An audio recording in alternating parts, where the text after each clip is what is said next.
बेटा मैंने आपको ये बता दिया कि हम डायमेंशनल एनालिसिस की हेल्प से क्या क्या कर सकते हैं, मतलब हम डायमेंशनल एनालिसिस करते क्यों हैं। पहली एप्लीकेशन ये है कि हम डायमेंशनल एनालिसिस की हेल्प से किसी भी इक्वेशन को चेक कर सकते हैं। We can check whether the equation is correct और नॉट। याद है आपको। सेकेंड एप्लीकेशन जो सबसे इंपॉर्टेंट एप्लीकेशन है वो है फॉर्मूला डेरिवेशन। फॉर्मूला डेरिवेशन क्या कर सकते हैं बेटा, हम डायमेंशंस की हेल्प से किसी भी फॉर्मूले को हम डिराइव कर सकते हैं, किसी फिजिक्स की किसी इक्वेशन को डिराइव कर सकते हैं।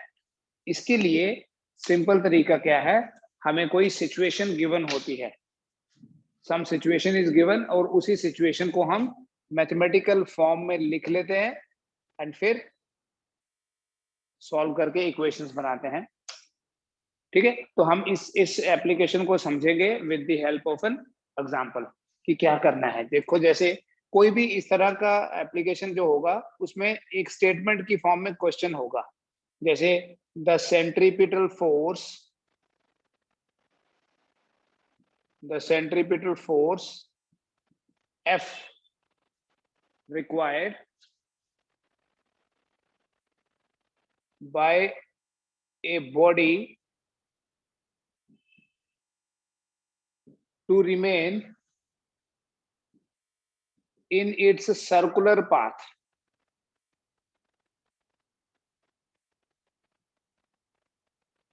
depends on number one।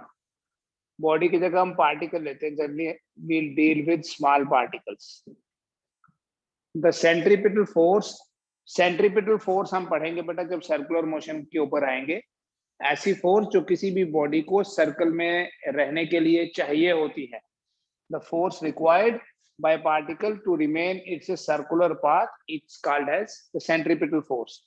ये जो सेंट्रीपिटल फोर्स है required by particle to remain its circular path, किस पे डिपेंड करती है? It depend on mass of the particle. किस पे डिपेंड करती है? पार्टिकल के मास पे डिपेंड करती है। दूसरा, ये डिपेंड करती है ऑन द स्पीड। मास को हम m से लिख लेते हैं, स्पीड ऑफ द पार्टिकल।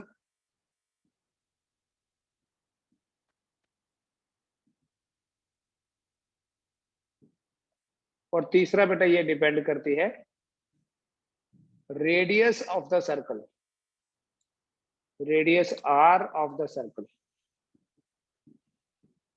जब भी किसी पार्टिकल को, किसी ऑब्जेक्ट को सर्कुलर मोशन में रहना है, ऐसे होता है जैसे ये कोई स्टोन है, हम धागा बांधे और धागे से हम इसको एक्चुअली खींचते हैं, तो ये जो हम खींच रहे हैं इसको, यही फोर्स जो है इसको सेंट्रीपिटल फोर्स बोलते हैं। इस पार्टिकल की स्पीड अगर v, मास इसका m, और इस सर्कल का जो रेडियस है वो अगर r हो, तो जो सेंट्रीपिटल फोर्स है, ये छोड़ दीजिए आप, जो सेंट्रीपिटल फोर्स होती है ये वाली फोर्स होती है, सर्कुलर मोशन में पढ़ेंगे। ये सेंट्रीपिटल फोर्स तीन चीजों पे डिपेंड करती है। इसमें ये नहीं लिखा होगा कि डायरेक्टली प्रोपोर्शनल है या इनवर्सली प्रोपोर्शनल है, सिर्फ ये लिखा होता है कि सेंट्रीपिटल फोर्स या कोई दूसरी फिजिकल क्वांटिटी डिपेंड करती है। किस पे? मास पे डिपेंड करती है, स्पीड पे डिपेंड करती है, और रेडियस पे डिपेंड करती है। अब इस स्टेटमेंट को एक मैथमेटिकल फॉर्म में कैसे कन्वर्ट करना है, चलिए लिखें, let F is proportional to, ये फोर्स है, MA VBRC। किसके प्रोपोर्शनल है फोर्स? मास का पावर आ गया A, स्पीड का V, B और रेडियस का आ गया C।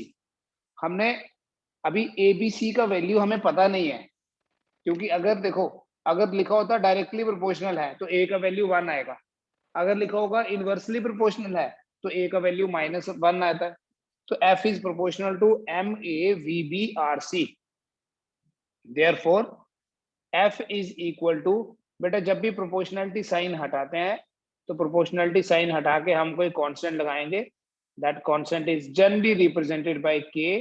तो हमारी इक्वेशन ये बन जाएगी, इसको नहीं, इसको बोल देंगे हम फर्स्ट इक्वेशन।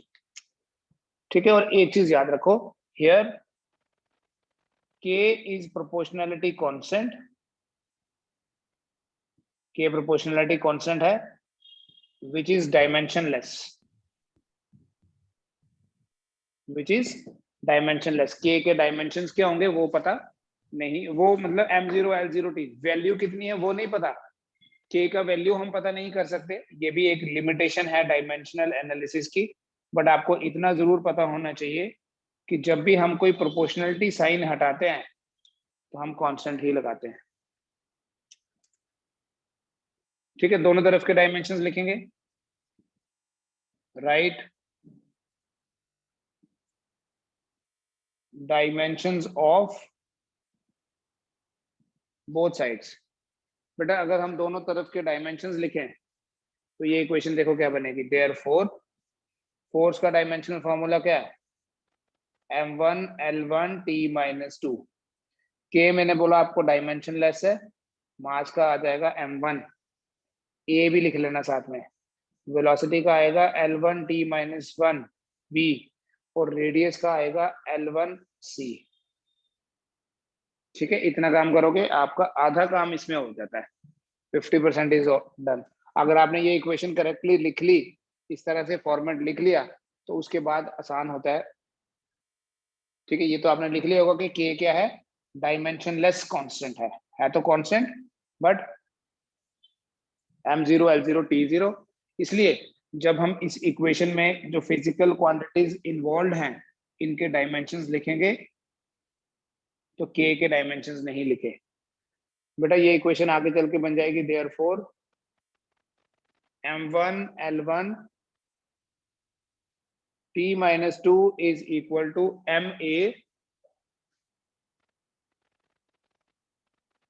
l, यहां से देखो 1 into b हो गया, मैं पूरा लिख लेता हूं, lb, t आएगा -1 into b, t आएगा -b, फिर यहां से आ गया lc। It means m1 l1 t - 2 is equal to ma lb plus c and t minus b, ma lb plus c and t minus b। ठीक है बेटा, दोनों तरफ के डायमेंशंस लिख लो, दोनों तरफ के डायमेंशंस लिख दिए, फिर थोड़ा सा उसको एक स्टैंडर्ड फॉर्मेट में लिख दो। उसके बाद क्या करना, देखो अगर लेफ्ट साइड में कोई क्वांटिटी है, राइट साइड में भी वही होती है, मतलब अगर लेफ्ट साइड में लेंथ है तो राइट साइड में मास नहीं होगा, राइट साइड में भी लेंथ होगी। इसलिए नेक्स्ट स्टेप में आपने क्या करना है, देखो पहला स्टेप क्या है, फर्स्ट स्टेप में आपने इक्वेशन बना लेनी है, जो भी स्टेटमेंट दी है उसकी इक्वेशन बना देनी। सेकंड स्टेप में क्या किया, सेकंड स्टेप में आपने डायमेंशंस लिख देने हैं। थर्ड स्टेप में क्या करना है, इक्वेट करना है, इक्वेटिंग पावर्स ऑफ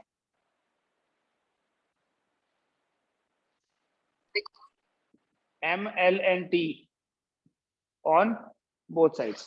दोनों साइड्स मास, लेंथ और टाइम की पावर्स को हम इक्वेट करेंगे। जब हम पावर्स को इक्वेट करेंगे, ये m की पावर a है, यहाँ m की पावर 1 है, तो लिखेंगे a इक्वल टू 1। यहाँ l की पावर b प्लस c है और यहाँ 1 है, तो b प्लस c हो जाएगा 1। यहाँ t की पावर -b है, यहाँ -2 है, सो -b इक्वल टू -2। बेटा a का वैल्यू तो 1 आ गया, यहाँ से ये माइनस माइनस कट जाएगा, b आ जाएगा 2। Therefore 2 plus c equal to 1, c आ जाएगा -1 के बराबर। यही पर्पस है डायमेंशनल एनालिसिस में, यही करना है। पहले स्टेप में इक्वेशन, दूसरे स्टेप में डायमेंशंस, तीसरे स्टेप में जो ml और t है उनकी पावर्स फाइंड कर लेनी है, और लास्ट स्टेप में क्या करना है, इन वैल्यूज को, इन पावर्स को इक्वेशन 1 में डालना है। बस ये 4 स्टेप आपने हर एक बार ऐसे ही करना है। ठीक है, क्या है लास्ट में, put values of a b and c in equation 1। जब इक्वेशन 1 में डाल देंगे तो f बनेगा k इंटू m1, a की पावर, a की वैल्यू 1 है, v 2 r -1, which means F is equal to K into mv square by R। ये फाइनल इक्वेशन आ गई बेटा। इसमें मैंने आपको एक लिमिटेशन बताई कि हम इस K की वैल्यू को फाइंड नहीं कर सकते। तो बहुत सारे ऐसे डायरेक्टली आप याद रखोगे बहुत बार तो K का वैल्यू, बट अगर आपको नहीं भी याद रहते, जैसे इस पर्टिकुलर सिचुएशन में K की वैल्यू अगर फाइंड की जाए एक्सपेरिमेंटली, K का वैल्यू हम डायमेंशन से नहीं फाइंड करते हैं। तो अगर इसमें देखेंगे K का वैल्यू 1 है, तो जब K का, ये आपको याद रखना पड़ेगा, ठीक है। अगर आपको किसी पर्टिकुलर कोई नई सिचुएशन दिखती है जिसमें K नहीं पता है, याद नहीं है, पता नहीं है, तो हम K ही रहने देंगे। तो ये फॉर्मूला बन गया डायमेंशनल एनालिसिस की हेल्प से। किसके लिए फॉर्मूला? ये फोर्स के लिए। F is equal to m into V square by R. अब इसमें एक चीज आप खुद चेक कर सकते हैं, जो भी फॉर्मूला डिराइव किया है, बट आपको याद होगा प्रीवियस क्लास में हमने पढ़ा था कि किस तरह से पहली एप्लीकेशन क्या थी, किस तरह से हम किसी इक्वेशन को चेक कर सकते हैं। तो आपने जो भी फॉर्मूला डिराइव किया है उस फॉर्मूले को चेक कर सकते हो। फॉर्मूला डिराइव किया है F equal to M V square by R. तो जब आपने इसको चेक करना है तो लेफ्ट साइड और राइट साइड के डायमेंशन लिखो। लेफ्ट हैंड साइड का डायमेंशनल फॉर्मूला आएगा जो फोर्स का है। फोर्स का डायमेंशनल फॉर्मूला होता है m1 l1 t माइनस 2। बेटा राइट हैंड साइड का डायमेंशन फॉर्मूला m के लिए लिख दो m1, वेलोसिटी का स्क्वायर है l1 t minus 1, velocity l1 t minus 1 का स्क्वायर डिवाइडेड बाय l1। तो राइट हैंड साइड का बन जाएगा m1 l, यहां आएगा 2 इंटू 1, 2 माइनस 1 1 t माइनस 2। ठीक है, तो ये देख लीजिए लेफ्ट साइड का और राइट साइड का डायमेंशनल फॉर्मूला सेम है। इसका मतलब जो डेरिवेशन हमने की वो करेक्ट है। ठीक है, ऐसे ये जो फर्स्ट वाली एप्लीकेशन है फॉर्मूला डेरिवेशन, यही मेन एप्लीकेशन है बेटा डायमेंशंस की। एक और क्वेश्चन दूंगा आपको करने के लिए। द टाइम पीरियड, बेटा हम टाइम पीरियड को जनरली टी से रिप्रेजेंट करते हैं। The time period of a simple pendulum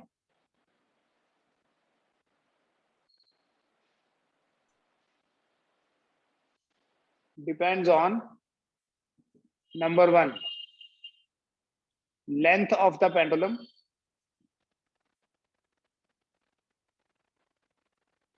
and number 2 acceleration due to gravity।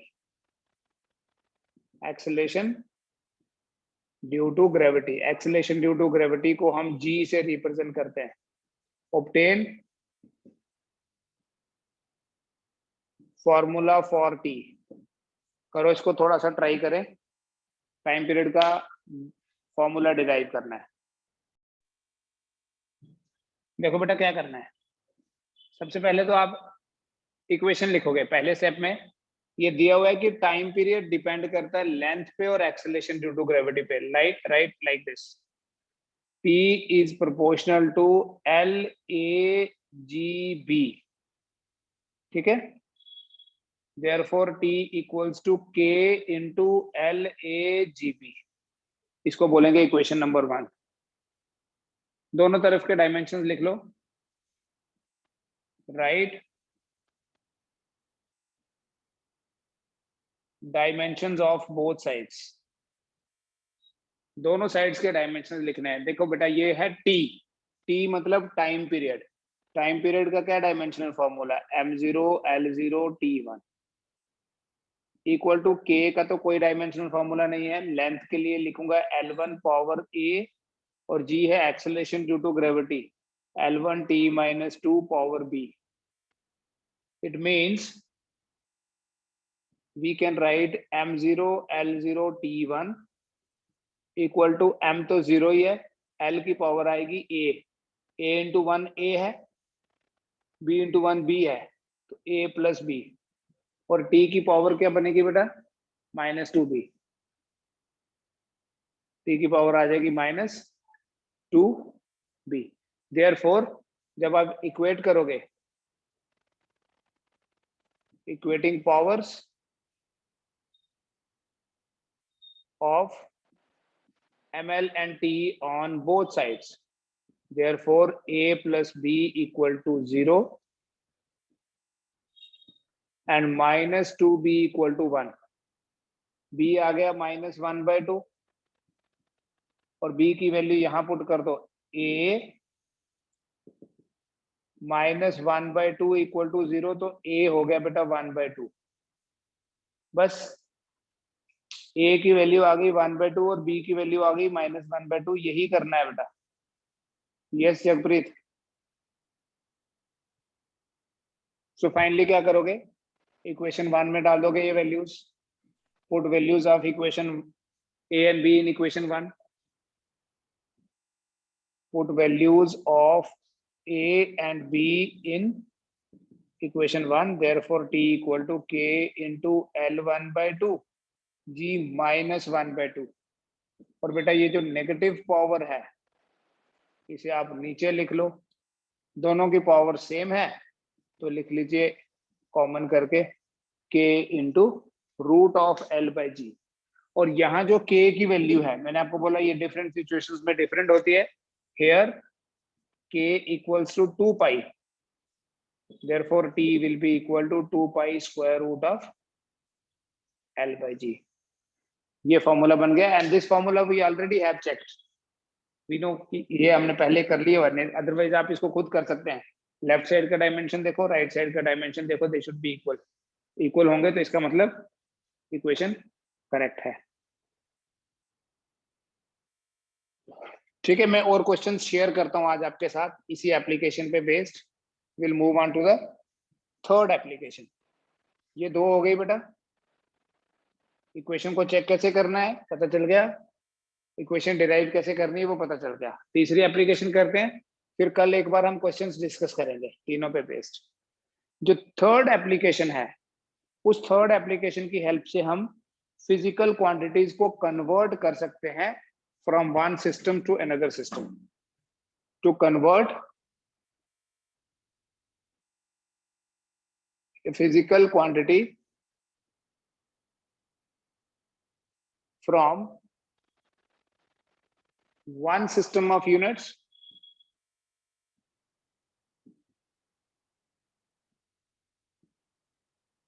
into another। किसी फिजिकल क्वांटिटी को एक सिस्टम से दूसरे सिस्टम में हम कन्वर्ट कर सकते हैं। To convert a physical quantity from one system of units into another. किसी फिजिकल क्वांटिटी को एक सिस्टम से दूसरे सिस्टम, सिस्टम्स क्या क्या मतलब देखो, जैसे मैं लिखूं 5 मीटर या मैं लिखूं 500 सेंटीमीटर, ठीक है, आपको पता है बेटा ये बराबर होंगे for different systems in general. For different systems हम लिखते हैं N1U1 is equal to N2U2। ये वाले एग्जांपल देखिए, N1U1 इक्वल टू N2U2। बेटा जो भी फिजिकल क्वांटिटी देखो, इधर मीटर है इधर सेंटीमीटर है, बट है तो ये भी लेंथ और ये भी लेंथ। इसलिए जब भी हम किसी फिजिकल क्वांटिटी को एक सिस्टम से दूसरे सिस्टम में कन्वर्ट करेंगे तो इस चीज का ध्यान रखना कि मास, लेंथ और टाइम की जो पावर्स हैं वो चेंज नहीं होगी, मतलब डायमेंशन चेंज नहीं होते। हाँ, उनकी एब्सोल्यूट वैल्यूज चेंज, जैसे ये मीटर है, हम ये नहीं बोल सकते मीटर को हम सेंटीमीटर लिख दें, बट अगर मीटर के लिए हम L1 लिख रहे हैं तो सेंटीमीटर के लिए भी L1 ही लिखेंगे। ठीक है, इसे आप समझें एक टेबल की हेल्प से। मान लो मेरे पास एक टेबल में 2 कॉलम है, ठीक है, एंड इन दोनों कॉलम्स में एक में मैं लिखता हूं फर्स्ट सिस्टम और दूसरे में मैं लिखता हूं second system. First system and second system. First system में न्यूमेरिकल वैल्यू को लिख रहे हैं हम N1। सेकेंड सिस्टम में न्यूमेरिकल वैल्यू को लिख रहे हैं N2। फर्स्ट सिस्टम में जो यूनिट है U1, सेकेंड सिस्टम में U2। फर्स्ट सिस्टम में अगर मास की जगह M1 ले लूं फर्स्ट सिस्टम में मास को m1 से, सेकंड सिस्टम में मास को m2 से। फर्स्ट सिस्टम में लेंथ को हम रिप्रेजेंट कर रहे हैं L1 से और सेकंड सिस्टम में L2 से। टाइम को रिप्रेजेंट कर रहे हैं यहाँ T1 से और यहाँ T2 से।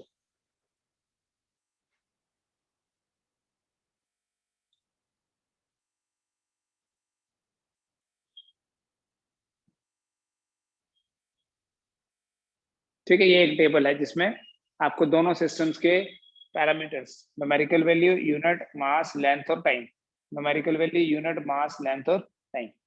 देखो बेटा, अगर किसी क्वांटिटी का हमें यूनिट पता होगा ना, जैसे मैं क्या बोलूं, किसी क्वांटिटी का यूनिट है kg मीटर पर सेकेंड स्क्वायर, तो आप यूनिट देख के उसके डायमेंशन बता सकते हो। You can say m1 L1 T-2 kg मास है, मीटर लेंथ है और पर सेकेंड स्क्वायर मतलब टाइम का स्क्वायर है। तो इसलिए जो हमारा u1 है, इसको इक्वेशन 1 बोलना। u1 अगर यूनिट है बेटा, अगर u1 यूनिट है किसी क्वांटिटी का जिसमें मास, लेंथ और टाइम को हम ले रहे हैं m1 L1 T1, u2 अगर दूसरे सिस्टम में है, ठीक है, देखो जो फिजिकल क्वांटिटी है उसके डायमेंशंस तो सेम ही रहेंगे। डायमेंशन सेम रहेंगे मतलब मास, लेंथ और टाइम की पावर्स जो है वो सेम रहेगी। हम मान लेते हैं पावर्स हैं ml, a, b and c। Let a, b and c be the dimensions. किसके? जो भी फिजिकल क्वांटिटी है, ऑफ द फिजिकल क्वांटिटी, जो भी फिजिकल क्वांटिटी है, सपोज उसके डायमेंशंस है a, b and c। यहां बेटा u1 कितना है? Here u1 is m1a L1b T1c और u2 होगा m2a L2b T2c। Unit represents dimensions. u1 unit है, मास m1, length L1, time T1, लेकिन डायमेंशन तो पावर्स की फॉर्म में लिखते हैं। हम खाली ये नहीं लिख सकते kg मीटर पर सेकंड स्क्वायर लिखा तो बोले mlt। हमें ml और t की पावर्स की फॉर्म में एक्सप्रेस करना पड़ेगा। तो इस सिस्टम में मास m1, length L1, time T1 है, लेकिन पावर्स ABC लिखनी है। दूसरे सिस्टम में चाहे दूसरा सिस्टम कुछ और हो, उसमें मास की जगह कुछ और है, लेंथ की जगह कुछ और है, टाइम की जगह कुछ और है, बट फिजिकल क्वांटिटी तो सेम ही है, तो डायमेंशंस मतलब पावर्स जो है वो सेम रहेंगे। तो ये u1 और u2 की वैल्यूज को इक्वेशन 1 में डालते हैं। देयरफॉर इक्वेशन 1 बिकम्स, क्या बनेगी? n1 इंटू u1 की जगह क्या लिख लें? m1a L1b T1c equal to n2 into u2 की जगह लिख देंगे बेटा m2a L2b T2c। देयरफॉर अगर ये फॉर्मूला बन गया हमारे पास, यहाँ से अगर हमें n2 निकालना है, आपको इस टेबल की इन फ्यूचर जरूरत नहीं है, बट प्रैक्टिस के लिए हम इसको will keep it with us. We write therefore n2 equal to n1 into m1 by m2a L1 by L2b and T1 by T2c। m1 by m2a L1 by L2b T1 by T2c, ये हमारे पास एक formula है for conversion. इसको एक बार देख लीजिए आप। Question है कन्वर्ट 1 न्यूटन फोर्स या चलो 100 न्यूटन फोर्स इनटू डाइन्स। बेटा आपको मैंने पहले बता दिया हुआ ये चीज कि न्यूटन जो है, newton is the SI unit of force. Force का एसआई यूनिट है न्यूटन, और डाइन जो मैंने लिखा that is the CGS unit of force. Dyne is the CGS unit of force. सबसे पहले काम जब आपने आइडेंटिफाई कर लिया कि फिजिकल क्वांटिटी कौन सी है, तो आपने लिखना है dimensional formula for force is m1 l1 t minus 2। इतना लिखोगे ना, लिखना therefore a equal to 1, b equal to 1, c equal to -2। फिर क्या करोगे बेटा, नेक्स्ट टेबल अभी बना लेता हूं फिर से। फर्स्ट सिस्टम जो है वो हमारा एसआई सिस्टम है, सेकंड सिस्टम जो है वो सीजीएस है, क्योंकि यहाँ क्या लिखा है 100 न्यूटन फोर्स, तो इसका मतलब एसआई है, और डाइन में कन्वर्ट करना है, इसका मतलब सीजीएस है। तो N1 कितना दिया है, 100 दिया है N1 का वैल्यू, N2 हमने फाइंड करना है। ठीक है बेटा, देखो एसआई सिस्टम है, मास का फंडामेंटल वैल्यू होता है केजी, लेंथ होता है मीटर, टाइम होता है सेकेंड में।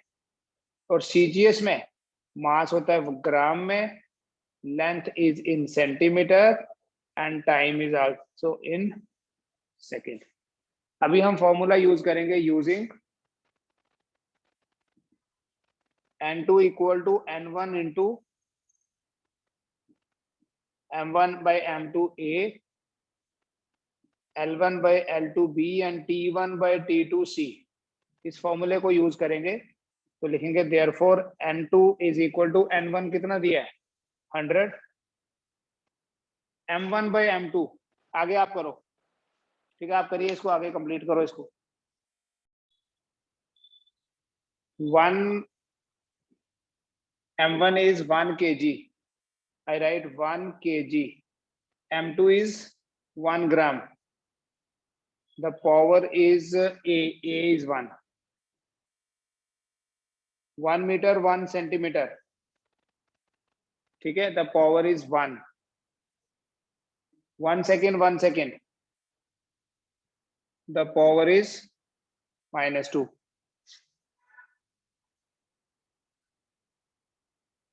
Therefore आप इसमें जब डालोगे values, N2 will be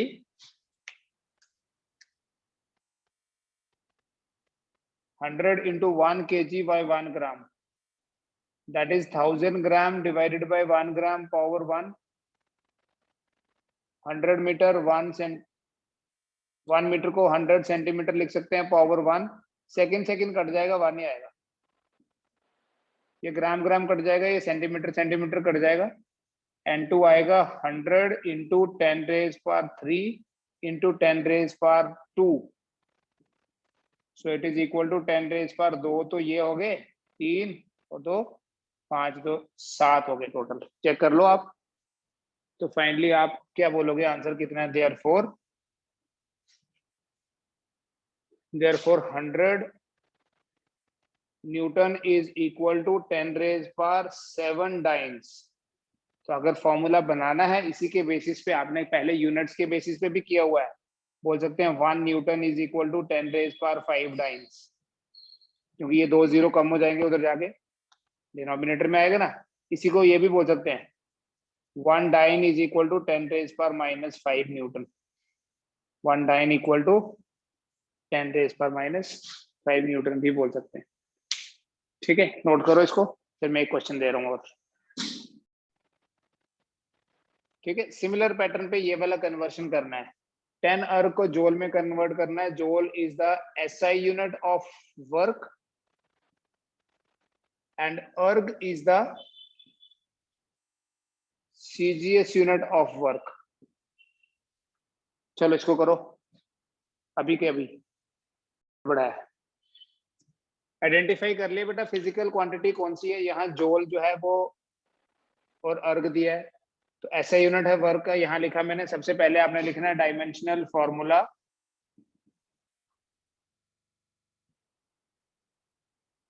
for, इसके लिए dimensional formula for work is m1 l2 t -2। इसलिए मैंने आपको डे 1 क्या बोला था, याद करो, डायमेंशंस लिखो 50 क्वांटिटी के। ठीक है, डायमेंशनल फॉर्मूला वर्क के लिए क्या है, m1 l2 t -2, therefore a equal to 1, B equal to 2 and C equal to -2. Now directly लिखूंगा बेटा N2 is equal to N1 into, अब यहां ध्यान देना मैं थोड़ा सा चेंज करूंगा, कुछ फॉर्मूला वही है, क्या चेंज हो जाता है वो सोचो। It means that N2 is, N1 कितना है 10, दिया हुआ 10, M1 by M2। बेटा ये चीज देखना ध्यान से, जो हमें दी हुई वैल्यू है वो अर्ग्स में है, इसका मतलब सीजीएस में गिवन है, और जो गिवन होता है उसको न्यूमरेटर में रखना। तो ऊपर लिखो 1 ग्राम, नीचे जिसमें फाइंड करना वो लिखना नीचे, तो SI है तो SI में हम केजी लिखते हैं। तो 1 ग्राम बाय 1 केजी हो गया, पावर आ गई 1। फिर L1 बाय L2, बेटा L1 सेंटीमीटर है और L2 मीटर है, पावर आ गई 2। और ऐसे ही ये तो 1 सेकेंड बाय 1 सेकेंड, पावर -2 लिख दो। समझ में आ गया? यहाँ से आपको, अगर आपने किया होगा तो आपको पता चल गया होगा कि कहीं गड़बड़ की जो आपने, वो भी दिख गई होगी। तो N2 जो है that will become 10 into 1 gram bye 1000 gram, 1 centimetre divided by 100 centimetre, power 2। तो पावर 2 सॉरी, उसके आगे 1 लिखो, 1 की पावर जो -1 है वो वही होता है। This will be 10 into 10 raised पर -3 into 10 raised पर -4। कैसे? ये 1/100 का पावर 2 है, अगर इसको मैं ऊपर ले जाऊं पावर 10 raised पर -2 आएगी, -2 into 2 विल बी -4, तो ये बना 10 into 10 raised पर -7। करके देख लीजिए आप, अभी भी आप में से कुछ लोग आंसर्स मेरे को भेज रहे हैं, 10 रेज पर -4 कैसे आया बोलो, तो ये आपके पास आंसर बना 10 रेज पर -6 जूल। सो इसके बेसिस पे क्या कंक्लूजन निकालोगे, देयरफॉर 10 अर्ग, फिर मैं फॉर्मूला भी बताता हूँ स्टैंडर्ड है क्या, 10 अर्ग इज इक्वल टू 10 रेज पर -6 जूल। यहीं से देखो 1 अर्ग कितना हुआ, 10 रेज पर -6 by 10 जूल। 1 अर्ग इज इक्वल टू 10 रेज पर -7 जूल। तो 1 जूल कितना हुआ, 10 रेज पर 7 अर्ग्स। ठीक है, ये है बेटा डायमेंशंस के एप्लीकेशंस। मैंने आपको आइडिया दे दिया, मैंने आइडिया दे दिया कि किस तरह से हम क्वांटिटी को कन्वर्ट करते हैं और नया फॉर्मूला डिराइव करते हैं। ठीक है, मैं रिपीट करता हूं बेटा एक बार। ठीक है, लेट मी रिपीट, छोड़ दीजिए सारा। टेबल की हेल्प लेनी है बेटा सिर्फ स्टार्टिंग में, over a period of time आपको टेबल बनाने की जरूरत ही नहीं है। ये तो पता चल गया कि ये जोल मतलब वर्क है, डायमेंशन फॉर्मूला रहेगा m1 l2 t-2। ठीक है, रिपीट कर रहा हूं, a equal to 1, b equal to 2, c equal to -2। Table बनाएंगे। अब हमारा जो फर्स्ट सिस्टम है कैसे पता चलता है, उसमें क्या लिखना है, जो गिवन होगा उसी से लिखना है। ये अर्ग में दिया है, तो अर्ग क्या है, सीजीएस यूनिट, n1 दिया 10, n2 फाइंड करना है। फर्स्ट सिस्टम सीजीएस है, सेकंड सिस्टम एसआई है। m1 दिया है 1, दिया नहीं है, सीजीएस है तो 1 gram, m2 will be 1 kg, l1 will be 1 centimetre, l2 will be 1 metre, t1 तो 1 सेकेंड, t2 भी 1 सेकेंड।